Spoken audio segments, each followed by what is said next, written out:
Welcome to Haripriyas media. Bigg Boss show చరిత్రలో ఇది ఊహించని పరిణామం.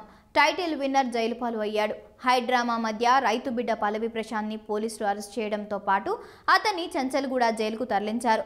Big Boss Telugu season 7 grand finale December 15న ముగిసింది. ఆ రోజు అన్నపూర్ణ స్టూడియోస్ వద్ద ఉద్రిక్తత చోటు చేసుకుంది. పల్లవి ప్రశాంత్ ఫ్యాన్స్ నానా రచ్చ చేశారు. అమర్దీప్ కారుపై దాడి జరిగింది. అద్దాలు పగలుగొట్టి భయభ్రాంతులకు గురిచేశారు. అమర్దీప్, పల్లవి ప్రశాంత్ ఫ్యాన్స్ భారీగా అక్కడకు చేరుకున్న నేపథ్యంలో ఇరు వర్గాల మధ్య గొడవలు చోటు చేసుకున్నాయి.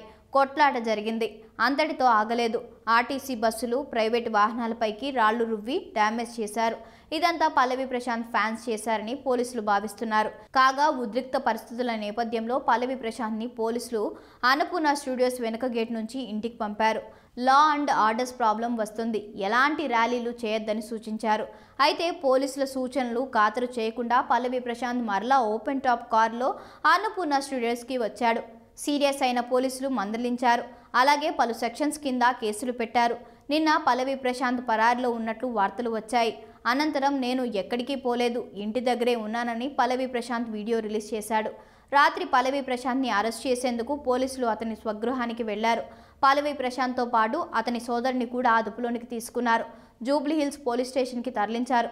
పల్లవి ప్రశాంత్ని కోర్టులో హాజరుపరిచిన నేపథ్యంలో అతనికి 14 రోజుల రిమాండ్ విధించారు. పల్లవి ప్రశాంత్ని చెంచల్గూడ జైలుకు తరలించారు. దీనికి సంబంధించిన వీడియో వైరల్ కూడా అవుతుంది.